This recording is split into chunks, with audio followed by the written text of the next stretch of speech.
Quercus. Another giant. My word, this blasted isle is teeming with them. What's that? Yes, I did see how it made short work of the great acorn servants. Quite right, very impressive. But that is no reason to trust it. Giants like that destroyed our forests. They are the very reason the great acorn is returning in all its wrath. What? Dear me, have you taken leave of all 6 of your senses? You would have me use this giant for a shield? What? Oh, I see. You cunning devil, Quercus. Of course, if it defeated the great acorn's vile servants, it can do so again. We need only follow in its big, wide shadow and be safe.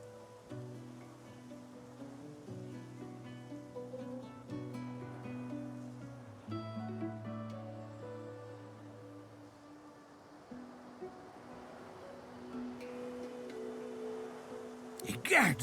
It speaks our tongue, Quercus! Hush before... What do you mean, a good time for introductions? You know full well who I am, you silly old cat. The great Salora, grandest of the...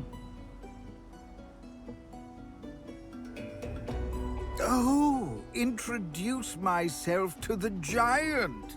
I shall do no such thing. You give away your trust too easily, my dear steed. No, we will have the giant march. In time, we'll see whether it deserves our confidence. Now, onwards! Shield! Venture forth, post-haste. The great acorn waits for no one.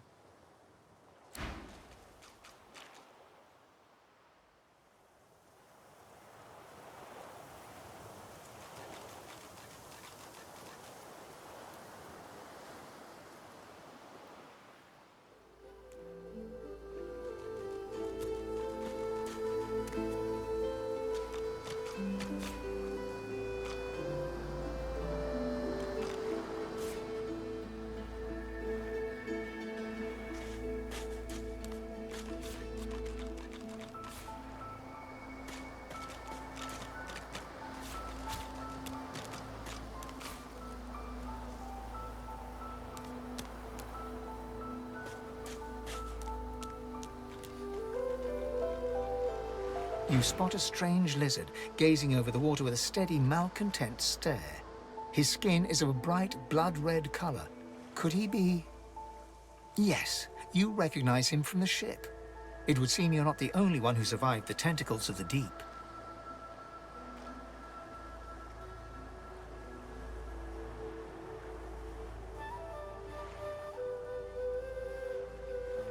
The lizard turns about with the graceful ease of a dancer, or a duelist. You lock eyes with his, 2 smoldering embers that sizzle your very soul. I did survive, yes. And chances are I wouldn't have, had you not returned to the aid of your fellow passengers down in that dreadful hold. You have my gratitude. Hand over heart, he salutes you with a bob of the head. More than a nod, though less than a bow.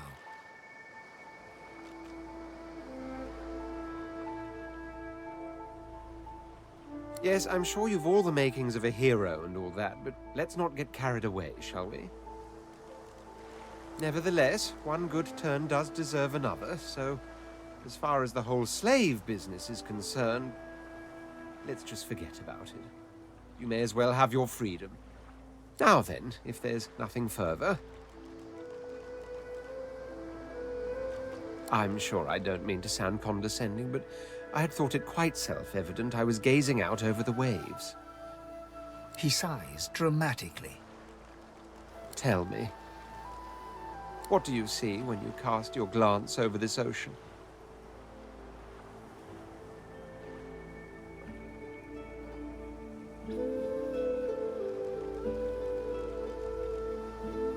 White, which goes for the dry parts round here too, I imagine. He looks out over the water once more, and so do you. A few tranquil moments pass as the waves lap against your thoughts. As for myself, when I consider this vast expanse before us, I see an empire. I see continents dotted with mighty cities. And shimmering along the soft curve of the sea's horizon, I picture the palaces that formed my paradise. Lost. What do you mean, what do I mean? I mean just what I say. I had a very actual empire that I lost. Suddenly, having all the air of being deeply offended, he stares at you with utter incredulity. Well, don't just stand there gawking like an ape at an abacus. Or do you really mean to tell me you don't know who I am?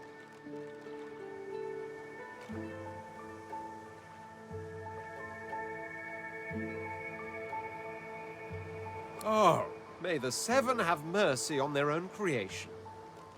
I am the Red Prince, the All-Conqueror, the World-Tamer, the spouse of the Sun. Of course you know me. There's a brief moment's pause, during which his grandiloquent pose deflates ever so slightly. That said, I suppose I must own up to the fact that I find myself rather in between all-conquering and world-taming opportunities at the moment. The grandeur that is my fate has hit a bit of a snag. But never you worry. For the throne I was destined, and my throne I shall have.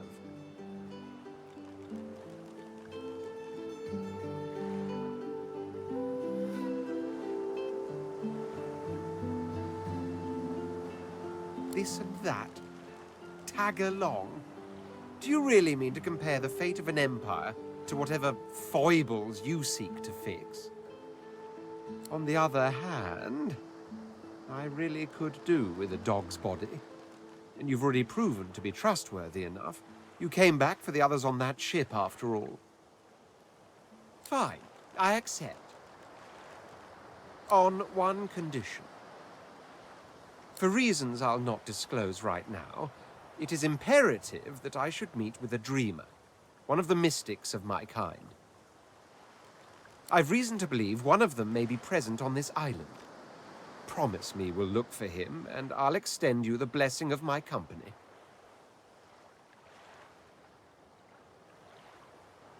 You do tend to beat around the bush, don't you? Oh well, that wishy-washy answer will have to do then. So, now that that's settled, first things first. Even if you are as versed in the art of eloquence as I am, that our swords will be doing a lot of the talking from here on out goes without saying. As a born fighter, I prefer the perfection of the blade myself. But I'm well acquainted with the secrets of magic, and yes, even subterfuge. What say you?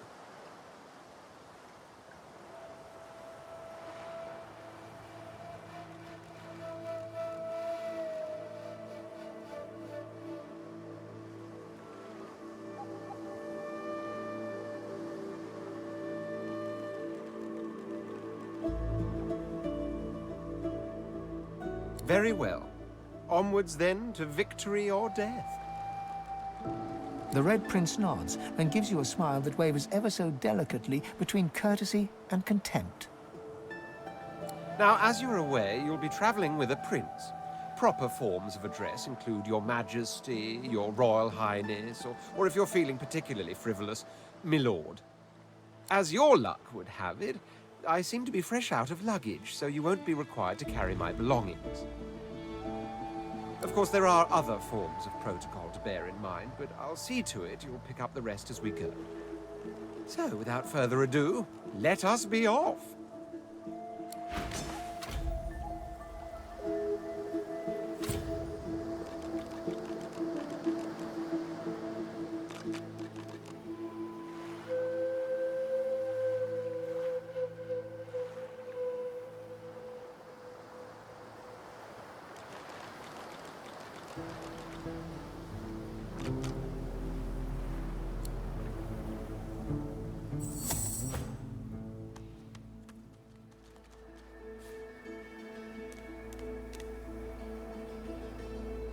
Quite right. Do seek my counsel. I highly recommend it. I intend to rule an empire one day, not a tiny outcropping in the sea, lording over gulls and guppy fish. To that end, I suggest we focus on the obvious. A farewell to Fort Joy and a hello to the mainland. Of course, I'd much appreciate it if we managed to find a dreamer first. There was a small incident which prompted my many rivals to move against me. Technically, they had the letter of the law on their side. Such a nuisance, the law. Quite necessary to keep the common in line, of course, but one such as myself it should exempt as a matter of course.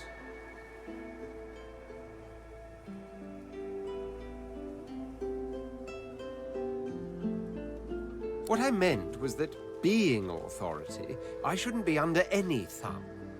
I had thought that was perfectly obvious. Sadly, that enlightened point of view quite clearly turned out to be academic. If not, we wouldn't be having this very conversation. I hardly know you as yet. Let's leave some mystery in the relationship, shall we? We can exchange criminal records later.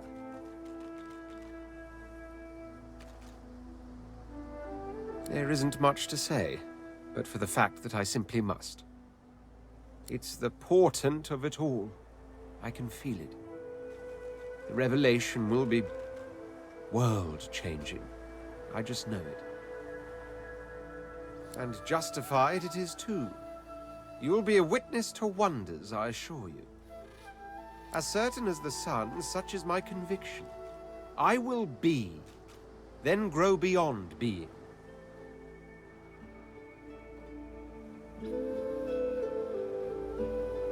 As am I.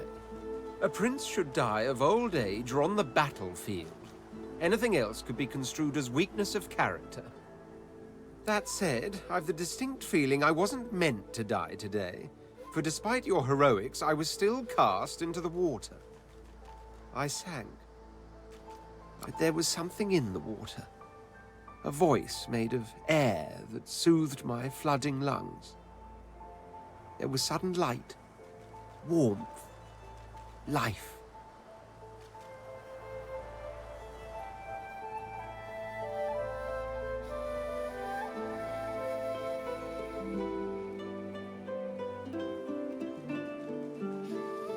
Truly, how intriguing. To hear a voice whilst drowning is a rather specific delusion to share, is it not? Still, I wonder if... He hesitates. Are you a religious person? A pity. Religious persons tend to be all too self-important in their supposed humility.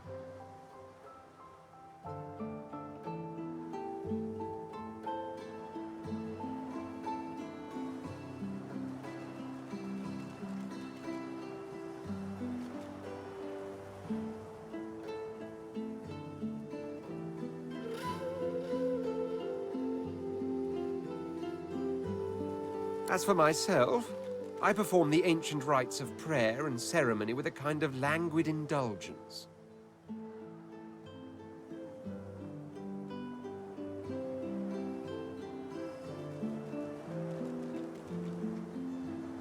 After all, when one is revered by many as a living god oneself, public deprecation would be needlessly self-important as well, wouldn't you say?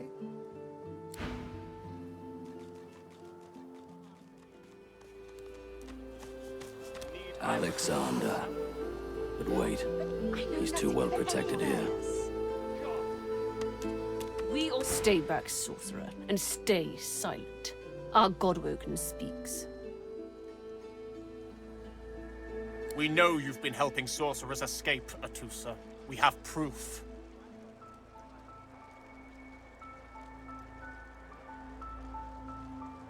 I'd sooner cut my tongue out than lie to you, Alexander. I know nothing of any escapees. If you can tell the Godwoken no more, your tongue is of no use. Cut it out. This can't be serious, Alexander. Come.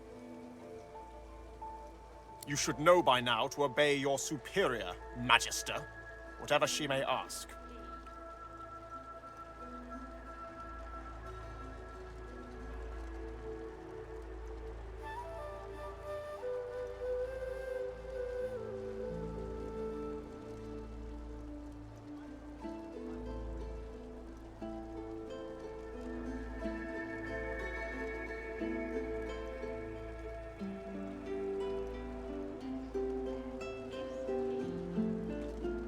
Stay silent, you! Bishop Alexander looks up at the sound of your voice, curiosity on his face. Recognition seems to flicker in his eye. Atusa pinches the tip of her tongue with 2 fingers and brings her dagger to its root. Her eyes squeeze shut. Drops of blood form against the dagger's edge. Stop! My father, may his soul rest in peace, would be disappointed in you, Atusa. To think you would lie to his only son, your bishop, and your friend these many years. The fate of our realm hangs in the balance. If you will not help us save it, then you will help the Void destroy it. Dallas? Yes, Your Holiness?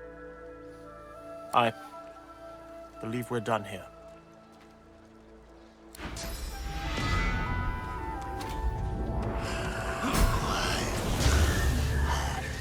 What a waste.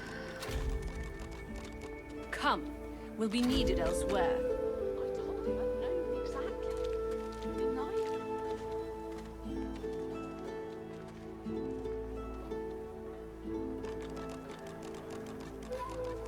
The Lizard Magister, or what's left of her, lies in a puddle of gore.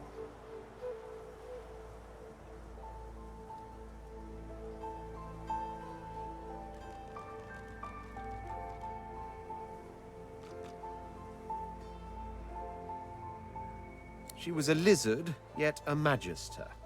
No matter her reasons, her penalty was fair.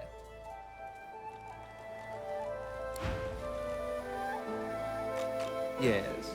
Is it an audience you desire?